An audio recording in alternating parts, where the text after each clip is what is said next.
Prime news. Tirupati జిల్లా నాయుడుపేట వైఎస్ఆర్సీపీ కార్యాలయంలో కర్తలు నాయకులతో కలిసి మాజీ ముఖ్యమంత్రి జగన్మోహన్ రెడ్డి తలపెట్టిన 2.0 క్యూఆర్ కోడ్ పోస్టర్ను సూళ్లూరుపేట ఎమ్మెల్యే కిలివేటి సంజీవయ్య ఆవిష్కరించారు. సందర్భంగా మీడియాతో మాట్లాడారు. అందరికీ నమస్కారం. ఈరోజు జగన్ 2.0 సూపర్ యాప్ని మొన్నటి రోజు మన ప్రీతమ నాయకులు వైఎస్ఆర్ కాంగ్రెస్ పార్టీ అధ్యక్షులు మాజీ ముఖ్యమంత్రి వర్యులు జగన్మోహన్ రెడ్డి గారు మరి ఇనాగ్రేట్ చేయడం జరిగింది. నిన్నటి రోజు అన్ని జిల్లా కేంద్రాల్లో కూడా ఇదే యాప్ని జిల్లా అధ్యక్షులు మరి ఈ యాప్ని ఇన్స్టాల్ చేశారు. ఇదే విధంగా ఈరోజు నియోజకవర్గ స్థాయిలో ఈ జగన్ 2.0 సూపర్ యాప్ని మనం కూడా ఆవిష్కరణ చేసుకుంటాం. మరి ఈ జగన్ 2.0 సూపర్ యాప్ అనేది చాలా ముఖ్యమైనటువంటి యాప్. ఇది ఈ రాష్ట్రంలో కూటమి ప్రభుత్వం చేసే అరాచకాలు కావచ్చు, చేసే దౌర్జన్యాలు కావచ్చు, అక్రమ మైనింగ్ కావచ్చు, మరి ప్రజా వ్యతిరేక పాలన కావచ్చు, ప్రజలు ఈ రాష్ట్రంలో పడుతున్న సమస్యలు కావచ్చు, అనేక వీటివి మనం వివిధ మాధ్యమాల ద్వారా ప్రజలకు తెలియజేయాలనే ఒక ఉద్దేశంతో మనం అన్నీ పెడుతున్నాం, సోషల్ మీడియాలో పెడుతున్నాం. అయితే దీనికి ఏదో ఒక సుడ్డేసి ఈ ప్రభుత్వం, కూటమి ప్రభుత్వం ప్రజలకు చేరాల్సిన సమాచారాన్ని చేరనివ్వకుండా, మనం ఏదన్నా మంచి చేసి కార్యక్రమాలు చెబితే వాటిని ప్రజల్లోకి పోనీయకుండా డిలీట్ చేసే కార్యక్రమం. మరి సోషల్ మీడియా, ఫేస్బుక్ కావచ్చు, వాట్సాప్ కావచ్చు, వీటిలో గ్రూపుల్లో పెడితే వాటిని డిలీట్ చేసే కార్యక్రమం పెట్టారు. అందుకే వైఎస్ఆర్ కాంగ్రెస్ పార్టీ అధ్యక్షుల వారు మరి మనకు కూడా ఒక యాప్ అనేది ఉంటే ఎవరికి డిలీట్ చేస్తాను కానీ, ఎవరు చేస్తాను కానీ ఆస్కారం లేకుండా, అంటే ఏదైతే సమస్యలు ఉన్నాయో, ఏదైతే ప్రజలకు తెలియాల్సిన సమాచారం ఉందో దాన్ని అన్ని కూడా ఈ యాప్ ద్వారా మనం పంపించుకోవచ్చు. కార్యకర్త నుంచి, సామాన్య కార్యకర్త, గ్రామ స్థాయిలో ఉన్న కార్యకర్త నుంచి పై స్థాయిలో నాయకుల వరకు అందరికి కూడా ఈ యాప్ని ఇది స్కాన్ చేసుకుంటే యాప్ డౌన్లోడ్ అయిపోతుంది. దాన్ని మనం డౌన్లోడ్ చేసుకొని దాంట్లో ప్రజా సమస్యలు కావచ్చు, స్థానికంగా ఉన్న సమస్యలు కావచ్చు, ఈ ప్రభుత్వం చేసే వ్యతిరేక కార్యక్రమాలు కావచ్చు, మన సమస్యలు కావచ్చు, అన్నీ కూడా ఏమైనా కూడా అధ్యక్షుల వారికి తెలియజేయాల్సుకున్నటువంటివి పెట్టచ్చు. ఈ రాష్ట్రంలో జరుగుతున్నటువంటి పాలన మీద ప్రజా అభిప్రాయం పెట్టచ్చు. అన్నీ కూడా ఈ యాప్ ద్వారా మనం సమాచారం పంపించుకోవచ్చు. ఇది ఎవరు కూడా డిలీట్ చేస్తాను కానీ, ఎవరు కూడా చొప్పించి దీంట్లో మనల్ని ఇబ్బంది పెట్టే కార్యక్రమాలు చేయడం కానీ జరుగు. కాబట్టి వైఎస్ఆర్ కాంగ్రెస్ పార్టీ నాయకులకి, కార్యకర్తలకు అందరూ కూడా చెప్పడం ఏంటంటే, ఈ యాప్ని ఈ ఆండ్రాయిడ్ ఫోన్లో కావచ్చు, ఐఓఎస్లో కావచ్చు, రెండిట్లో కూడా 2 స్కానర్స్ ఇచ్చారు. ఇది స్కాన్ చేస్తేనే మనకు యాప్ డౌన్లోడ్ అవుతుంది. ప్రతి ఒక్కరు డౌన్లోడ్ చేసుకోవాలి.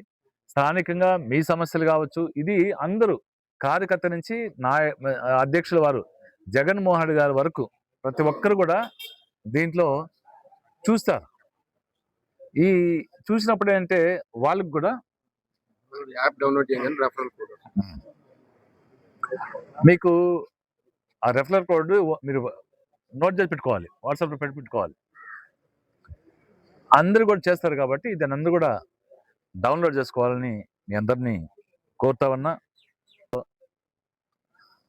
గావిలు శాండ్ విషయంలో కలెక్టర్ గారు, ఎస్పీ గారు ఏదో మొన్న ముఖ్యమంత్రి గారు వచ్చి మరీ ఇబ్బందికర పరిస్థితుల్లో ఉన్నాయి అని చెప్పిన తర్వాత లోకల్ బాడీ ఎలక్షన్లకు పోయే క్రమంలో వీటిని 4 రోజులు మీరు దండం పెట్టి చెప్పాడు చంద్రబాబు నాయుడు గారు. ఈ 4 రోజులు బతికించండి పార్టీని, ఇప్పుడు దోచుకుని చాలు, ఒక 4 నెలలు ఉండండి, ఎలక్షన్ అయినంత ఆగండి, మళ్ళీ దోచుకోవచ్చు, మనము ఎలక్షన్లను ఆగండి అని చెప్పినట్టున్నారు. అందుకనే అధికారులు కూడా ఇన్స్ట్రక్షన్స్ చేసేస్తారు. మరి వీళ్ళు మాట వస్తే ఇది ప్రజాపాలనని లేకుంటే మంచి ప్రభుత్వం అని చేస్తున్నారు. నేను అడుగుతున్నా, ఎన్నోసార్లు అడుగుతున్నాం, మీరు ఈ 2.5 సంవత్సరాల కాలంలో ప్రజలకి ఏం మేలు చేశారో స్పష్టంగా చెప్పాలా. మేము చేసేసినామంటే కాదు, ఈ కార్యక్రమం చేసినామని చెప్పాలి.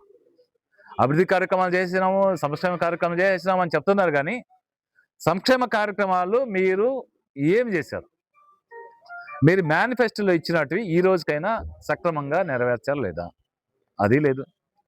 అభివృద్ధి కార్యక్రమాలు అంటున్నారు, కానీ ఏ అభివృద్ధి కార్యక్రమం స్పష్టంగా చెప్పాలి. ఏదో 4 రోడ్లు వేసేస్తామంటే కాదు, ఎన్ఆర్జీసీ వచ్చిన రోడ్లు వేసేసి చేసినామని మీరు చూస్తూ ఉన్నారు. మీరు చూస్తుంటే ఇరిగేషన్ సంబంధించి కాలువలు పూడిగులుతున్నారు, ఒక్కటైనా శుభ్రంగా చేసే ఉందా? అన్నీ కూడా కార్యకర్తలకి డబ్బు పంచే వర్కులు తప్ప ప్రజలకి ఉపయోగపడే ఒక్క వర్క్ కూడా చేయట్లా.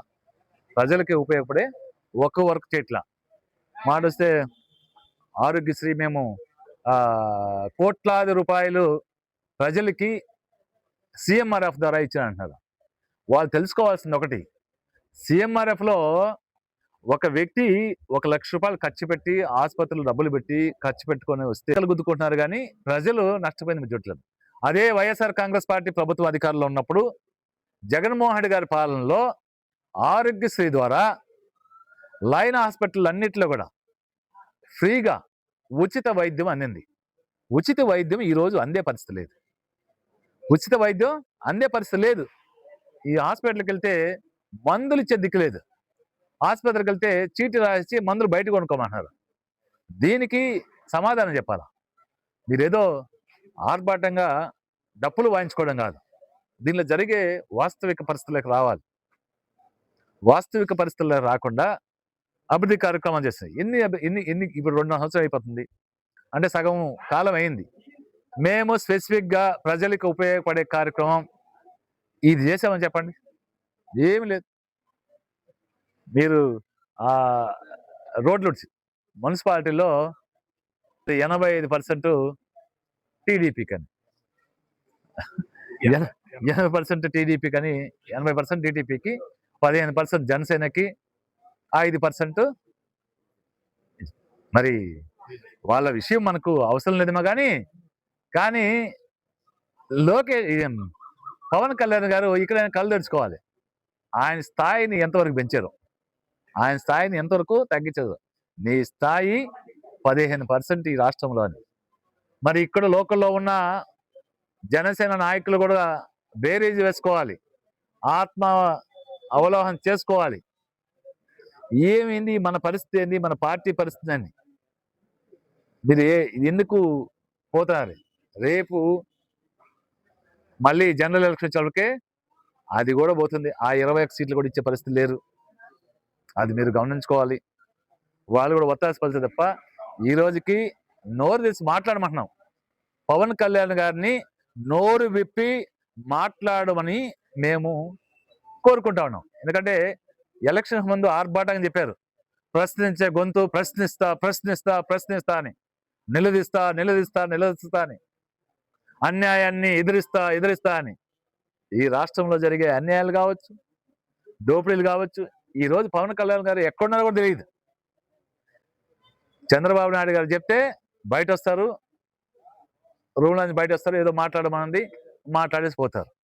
అది తప్ప ఈ రాష్ట్రంలో జరుగుతున్నటువంటి తన శాఖకు సంబంధించి కూడా జరిగే అవినీతి కావచ్చు, జరిగే అభివృద్ధి కావచ్చు, ఏది కూడా మాట్లాడలేని పరిస్థితులే పవన్ కళ్యాణ్ గారు.